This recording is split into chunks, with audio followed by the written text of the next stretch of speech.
A lot of races coming up in the next month or so of primaries that we should be worried about. One on the Republican side that hasn't really gotten enough focus yet is the fact that in recent polling, in the gubernatorial race for Pennsylvania on the Republican side, this guy Mastriano is at 29%. So this is not done, but it's a good sized lead over the second place candidate right there. So why does this matter? Why is this something that we should be on the lookout for? Well, because this guy is a certifiable lunatic, and he could end up being governor of Pennsylvania, a guy who in future presidential elections could be influential in dealing with those elections and helping to determine the law and choosing his cabinet and everything. So here he is saying that he's going to appoint a Secretary of State who will force every voter in the state to re-register if he's elected. They're just gonna reset everything and try to kick off as many people as possible that might not realize until it's too late that they have to get registered. It might be difficult time-wise to get time off to. He's gonna try to do that. He also, by the way, organized buses to the January 6th rally. So that's cool. Him and Charlie Kirk could hang out and talk about how they got people there. He's not testifying despite being asked to. Oh, he also was at January 6th. If that's not clear, here's a photo of him talking with a guy who's running to be lieutenant governor in Pennsylvania. So the entire leadership at the state level could be people who participated on January 6th. He wants to do an Arizona style audit in Pennsylvania to decertify the election. The one from like years ago. He still wants to do that. Let's see, he started his campaign with a 4-hour event described as a political rally, rock concert, and Christian religious revival. Mike Flynn was there, who endorsed him, and then reassured the crowd that, quote, Jesus was a domestic terrorist. Now, why exactly that would reassure the crowd, I don't know, but I'm not crazy. They loved it for some reason. Also, he's gone to events, JR, promoting QAnon. He spoke at this event that claimed that the country is experiencing a great awakening, but don't be woke. Isn't that weird how they want to do the awakening thing, but they hate being woke? Anyway, and they'll expose ritual child sacrifice and a global satanic blood cult, which is just barely screened anti-Semitism. That's the guy who could be the next governor of the incredibly important swing state of Pennsylvania. I have a question. I have several. What's yours?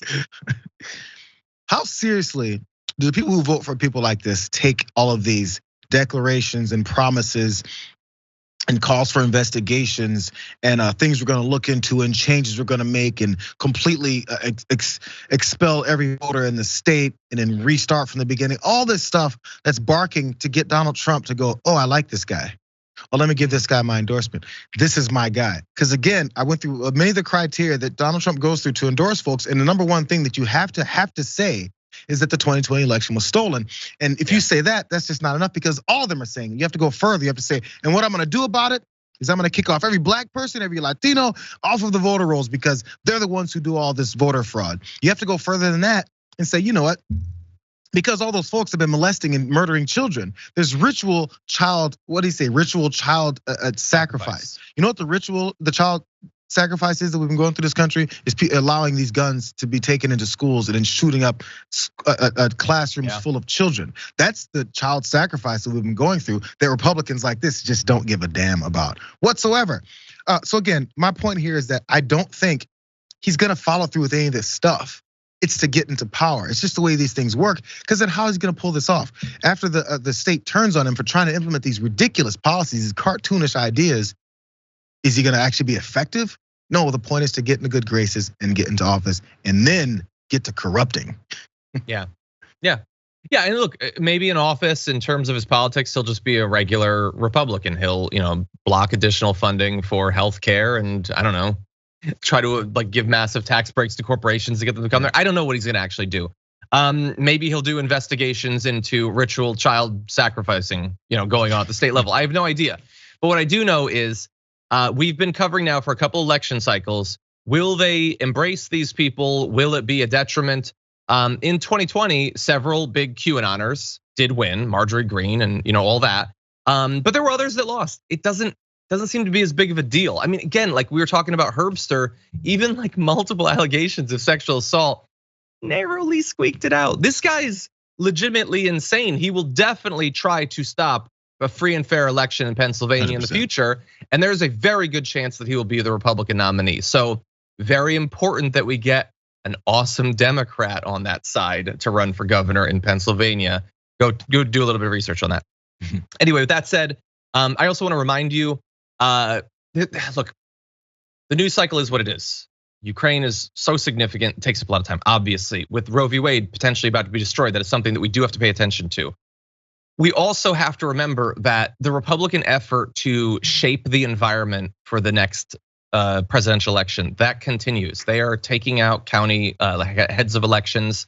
They are changing the laws. That is all going on week by week. We feel invested in all this, and we have to be, because every one of these things that we cover is so important. But their activists, their lunatics are not taking days or weeks off. And so we're gonna try to make sure that we're keeping tabs on all this. But this guy is just one part of an effort to shape the battlefield that's gonna involve hundreds of new politicians and heads of elections and secretaries of state and justices of state Supreme Courts and all that. So everybody does need to start to prepare themselves for the electoral battles to come.